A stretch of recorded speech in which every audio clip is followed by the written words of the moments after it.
Wow, this is high. All right, man, thanks for coming out. It was a pretty successful pro day here. A lot of guys did some really good things, and I think impressed the GMs, the scouts, the coaches that were in attendance. Talking specifics, Anthony Barr came out and he clocked, it was actually a 4.45 electronic, and improved his bench from 15 to 19. After he came back from the combine, he went back to work with Coach Alosi and made some huge gains. Did a tremendous job. Shaq turned in now these are electronic times. He ran a 4.32 electronic. Once again, I think the work that he's done with Coach Alosi has paid off. Cassius came back, improved his time to a 4.68 electronic. He's back working with Coach Alosi as well. So I think you're seeing these gains in really just 2 short weeks, and it's really impressive.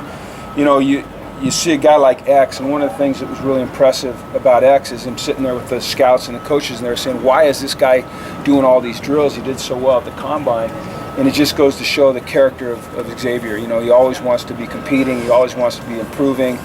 His electronic 40 was a 4.88. Very impressive. A lot of these scouts out here today think that he's the best guard in the draft. I had 2 scouts tell me that he was the best guard coming out since Steve Hutchinson, which is saying a lot. Now, that's just a couple guys' opinion. That's obviously not all 32 teams' opinions, but pretty impressive showing by him. Jordan Zumwalt ran a 4.61 electronic, did a really nice job. Damian Thig, we had a number of guys under 4.4. Now, once again, these are electronic, okay, which is different than a handheld, but it's a more true time, and Thiggy was a 4.36. Stan McKay was a 4.38. Malcolm Jones ran a 4.57, really had a good day for the scouts today. Brandon Sermons ran a 4.39. We had a couple guys come back that gave it a shot last year. Aaron Hester ran a 4.37. Jerry Johnson ran a 4.31. Once again, electronic. Now, those times, people are going to hear that and they're going to go, "That's insane. You don't have that many fast guys." Once again, these are electronic times, okay? And if I was out there scouting and I heard that, I'd say, I don't know about that. But once again, they're pretty true times. But it was a successful day. It's a great way to showcase what's happening around here.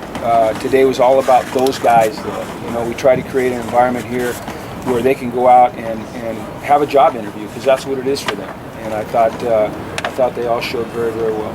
Coach, did you feel like a proud papa watching your guys out on the field and watching them grow and how they've grown and matured over the last few weeks? Yeah, it's interesting. I've been to hundreds of these pro days, hundreds of them, in 6 years that I was coaching in the NFL. But they're all, it's so different when it's guys that you've coached. There's a different energy, a different excitement, a different anticipation, anxiety, and it's really fun to see those guys come out and do well. Oftentimes when you're a pro day as a pro coach, you're there to see one guy.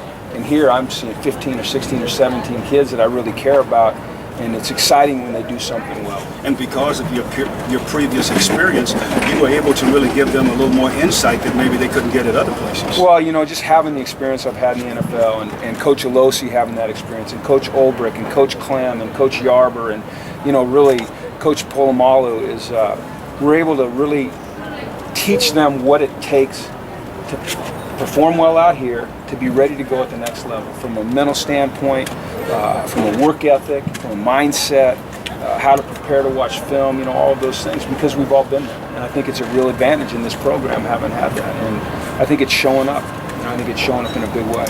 Jordan said that your final instructions in the corner were don't tense up, don't overdo it. Did you feel that they were pretty loose out there? Yeah, I thought they were all very confident, and they should be confident because they're very well prepared. If you have the chance to work with Sal Alosi, you're going to be prepared. All you have to do is what he asked you to do, and you're going to be prepared. And I think that they all came out here with a great deal of confidence because they knew that they were prepared. We spent the last 2 years preparing them not only for this moment, but for the moments that are about to enter their life at the NFL level. And I think they're very confident, and they should be. With AB, it seemed like in the last few months he was maybe dropping a little bit on mock drafts. Is that just mock drafts? Our mock drafts are typically made by guys that have a limited access to information. They don't get to see the entire picture. Typically, unless you're a guy like Mike Mayock, you don't get to watch a lot of game film. Now, you might watch TV copies, but you don't get to watch coaches' film, and you get a different perspective when you're watching coaches' film. And it's the GMs, it's the head coaches, it's the coordinators and the position coaches that are going to determine where a guy's picked. So I mean, I think it's fun. It's interesting to pay attention to the mock drafts, but they're when it gets right down to it, they're all kind of what they are, which is just, you know, prognostications on paper by guys that don't know the entire picture. With your NFL experience, does he still kind of strike you as a guy who seems like a top 5 Anthony? pick? Yeah. I think definitely in the top 10 from what I got from the guys today. You know, and they understand with Anthony the ceiling is so high. You know, he's only played the position for 2 years, and they see the talent. And then, you know, he comes out today and he runs a 4.45. At 247 pounds and 6'4.5", and then he goes and he benches 19 times, which is a 4-rep improvement over 2 weeks ago. And so they understand that there's so much room for growth. You know, you look at a guy like Xavier Suafilo, and you know, the athleticism and the footwork that he showed out there, plus the stamina. I mean, you know, those coaches, you come in here with an agenda. It's to find out a lot about these kids, what their work ethic is, you know, what their threshold is, how far can you push them, how are they going to react when you're pushing them. It's not just about watching athleticism, about diving into their character, and I think that our guys really show well when it comes to that, when it comes to character and work ethic and toughness and the things that are important to the scouts, the people at the next level. After the combine, did you provide a lot of input for them on like how you would want to see them improve before pro day today? Yeah, I mean, a little bit. You know, my first suggestion was come back and work with Coach Alosi. You know, we've got Dayton Jones works out here. Jonathan Franklin works out here. You know, these are guys that have been with Coach Alosi. They've been at the next level. They've chosen to come back here. This is the guy that knows their bodies the best. You know, he knows how to push them. He's a guy that is one of the most respected strength and conditioning coaches, not just in college football, but in all of football. So it doesn't make any sense to me why anyone would go anywhere else to train. Those guys came back here. They showed tremendous improvement, and they're going to stick with them. What is your opinion on the debate about how much this stuff matters compared to young guys play? Where have you always fallen in that part? You got to look at the film, you know, but this is a chance to come out and see a guy on the hoof, as they say, you know, see what his body structure looks like, watch him move through drills, you know, see how competitive he is in an environment like this. It's an opportunity to interview these guys, watch film with them. You know, the San Diego Chargers were in this morning watching film with Anthony Barr at 7:30 in the morning, you know, and to pick his brain on football to the extent that you're not able to do at the Combine. At the Combine, you get 15 minutes. Here, they can have all day. What I used to do is call a guy and say, hey, listen, I'm staying at, you know, for instance, the W Hotel. Pick me up at this time, pick out a restaurant, and we'll go have dinner and see if the guy was on time. Was his car clean or was it a mess? Did he have a restaurant picked out? Did he know how to get to the restaurant? You know, was he responsible? Was he on time? You know, and then the next day, watch film. Can he talk about the position? You know, can he talk about coaching points? Does he understand offense if he's on defense and defense if he's on offense? And so, I mean, I've scouted hundreds and hundreds, probably thousands of players. So just the fact that we can bring an Anthony Barr in and say, hey, this is what you can expect. If they want to have dinner with you, you need to be ready to do these things. The way you dress, what you say, how you shake their hand, how you look them in the eye, all those things are part of the evaluation. But they're just a small part. It's what you do on tape that really matters.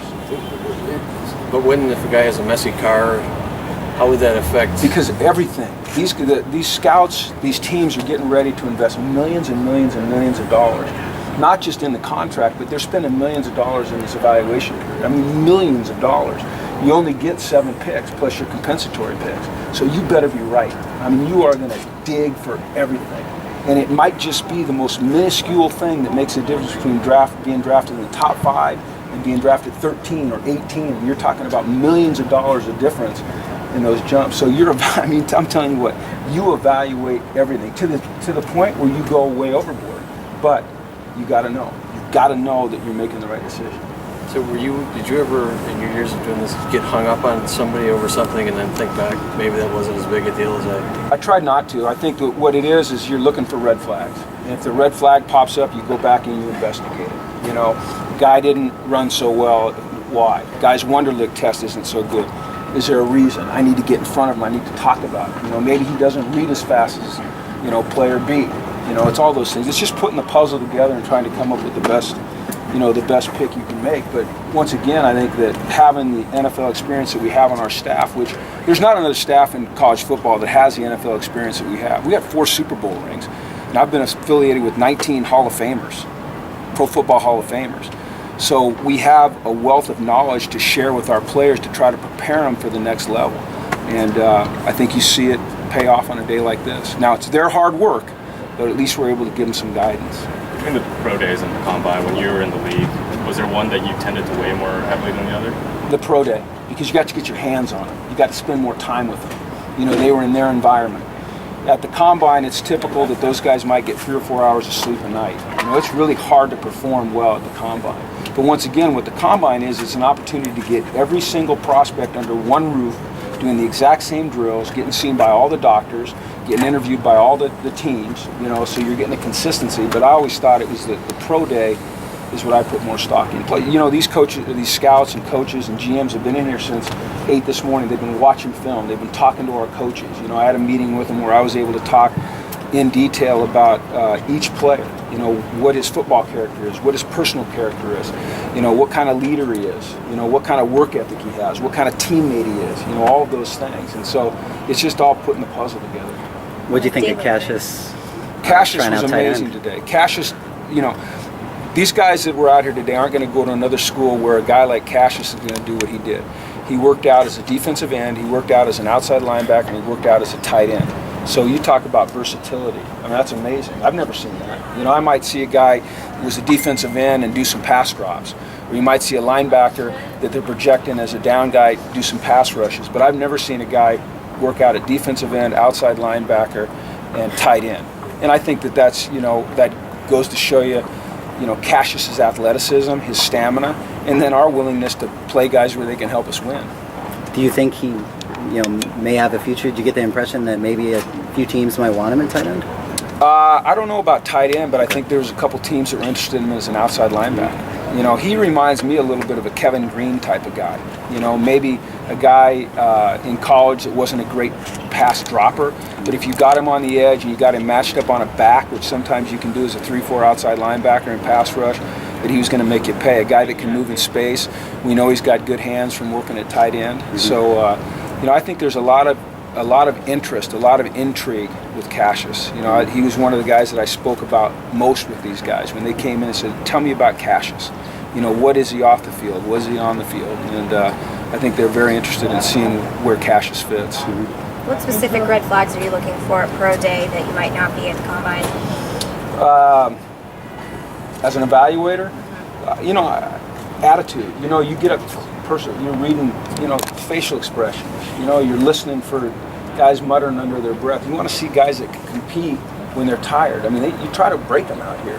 You're going to try to break them as a coach or a scout. You want to see those guys that, do they give in a little bit? Do their shoulders slump, or do they bow up and keep going? You're looking for everything. You're just a sponge taking in information as a scout or a coach or a general manager. Jordan was talking about, during or at the beginning of his senior year, he was hearing, late round pick, and now it seems like that's gone up a lot. Is that just his improvements, or is that maybe people are starting to notice him?